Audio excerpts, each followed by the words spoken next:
Hey everybody, it's Sam here from Sugar Spun Run, and today I'm showing you how to make hot cross buns. You've probably heard of hot cross buns before, maybe in the children's nursery rhyme, but have you ever made them yourself? They're a classic sweet roll that's really popular around Easter time. Today I'm going to show you how I make my hot cross buns, and this recipe does use yeast. There's a little bit of technique involved, but overall it's pretty straightforward and simple. So let's get started. Now the first thing you're going to need, you're actually going to need 5 1/3 cup of all-purpose flour for this recipe. However, we are going to start with just 2 cups, and I'm going to add this to the bowl of my stand mixer. I'm also going to add 2/3 cup of granulated sugar and 5 teaspoons, now this is about 2 packets of instant yeast.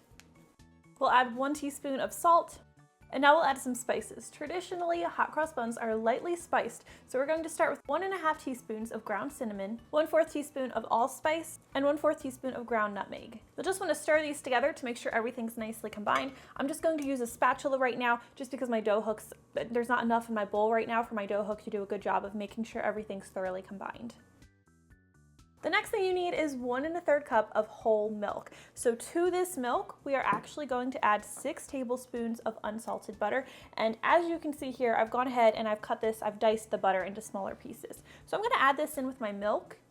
So now we need to heat our butter and our milk together. You want to get the butter mostly melted, and you want this mixture to reach 120 degrees Fahrenheit. You can do this in a saucepan. I'm actually just going to pop mine in the microwave for about a minute. And once that minute's over, I'm going to stir it and check the temperature. You need the temperature to be 120 degrees Fahrenheit. If it gets too hot, let it cool back down to that temperature before adding it to your flour ingredients. So my milk and butter mixture is at 120 degrees Fahrenheit. So I'm actually going to turn my mixer to low speed, and I'm going to slowly add this milk mixture.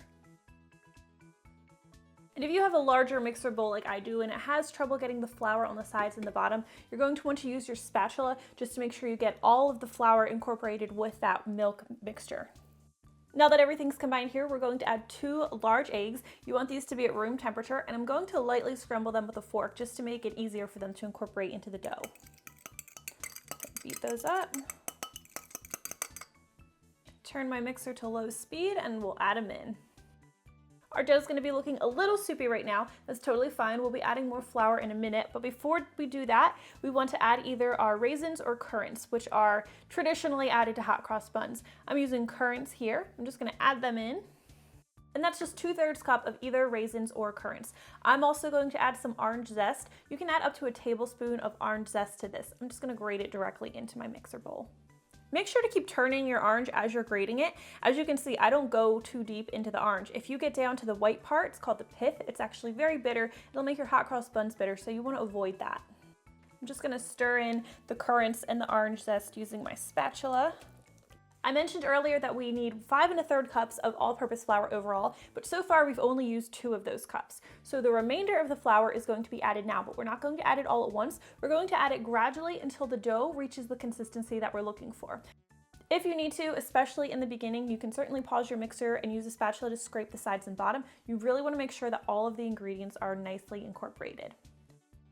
One thing I really want to stress when you're making hot cross buns is that you might actually need more or less than the 5 1/3 cup of flour that's indicated. When you're making a dough, you really want to go by the feel of the dough. You want it to be tacky, clinging to itself, not too sticky though. We're almost there with this dough, but it's still too sticky and it's not pulling away from the sides of the bowl like we want. So I'm going to add more flour, just a little bit. You don't want to overdo it. This is more of what I'm talking about. As you can see, the dough is clinging to itself, pulling away from the sides of the bowl. It has a nice elastic texture. And if I touch it, it's tacky to the touch, but it's not coming away on my fingers. It's not too sticky. So what we'll want to do with this dough now is we're going to transfer it to a large, lightly oiled bowl. Now our hot cross bun dough is going into this bowl, and I'm just going to roll it through the bowl so that the entire surface of our dough is covered with a very thin coating of olive oil. You'll want to cover your bowl tightly with plastic wrap. And now this dough is going to need to rise. So you want this dough to rise until it's doubled in size, and typically for me that takes about an hour. You want to put it in a warm, draft-free place. Now for me, this is usually the top of my oven when my oven is on. You are going to need your oven temperature to be 350 degrees Fahrenheit before you can bake these hot cross buns. And while that's a little bit away still, I usually like to preheat my oven at this point. That way my rolls have a nice warm place to rise. All right, so our dough has doubled in size. So now what we're gonna do is we're gonna punch this down to deflate it, and we'll turn this out into a lightly floured surface. Now all we need to do is divide this dough into 12 pieces because we're going to be making 12 rolls. Now you can do this however you want. The easiest way I've found to make even-sized rolls is just to shape the dough into a 12-inch log and just cut that into 12 even-sized pieces. And then form each of these pieces into a nice bun shape. Now to cook your hot cross buns, you're going to want a 9 by 13 pan. I'm using a ceramic pan, and I've lightly greased the sides and bottom of the pan with butter. I'm going to place each bun into this pan. I want to space them evenly. It's going to be 4 rows of 3. Now cover your dish with plastic wrap, and we are going to return this to our warm place and let it rise again for another 20 to 30 minutes. And if you haven't already preheated your oven to 350 degrees Fahrenheit, you're going to want to go ahead and do that now. So once our hot cross buns have risen, now we're just going to want to really quickly brush them with an egg wash. Now to make this, you just need 1 large egg and just 2 teaspoons of water, and just use a fork to scramble this egg pretty well. Now I'm just going to use a pastry brush to generously brush each hot cross bun with a little bit of egg wash. And this egg wash is going to help give them a nice golden brown color on top. You won't use all of the egg wash, so just discard whatever you don't need. And now our hot cross buns are finally ready to bake. These are going to go into your 350 degree Fahrenheit preheated oven, and they'll need to bake for about 30-32 minutes. You'll be able to tell the rolls are done when they're a nice golden brown color on top, and they are firm and sound hollow when tapped on top. We're going to let those hot cross buns cool, and meanwhile we're going to make our frosting to make our crosses. The first thing that you're going to need is 1 cup of powdered sugar, and I'll add 3/4 teaspoon of lemon juice just for a little bit of flavor. And then some milk. You'll need only about 1 to 3 tablespoons of milk to make this frosting. We're just going to add a little bit of time until the right consistency is reached. And if you mess up like I just did here and add too much milk, you can always very easily fix that by adding a little bit more powdered sugar.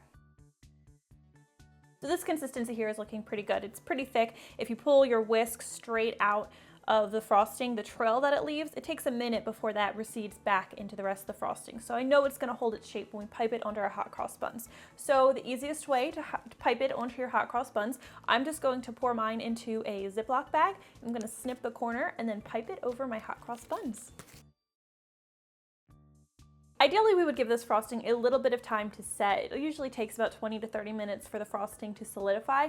I don't have that kind of patience, so we're going to dig in now. It might be a little messy, but that's okay.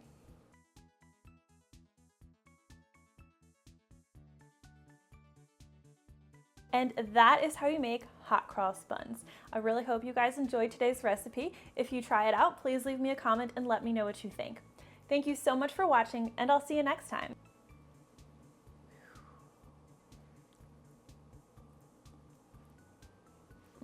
Hey, if you enjoyed today's hot cross bun video, I would really appreciate it if you would give me a thumbs up. Please make sure to subscribe and leave me a comment. Also, if you enjoyed today's recipe, here are a few others you might like as well.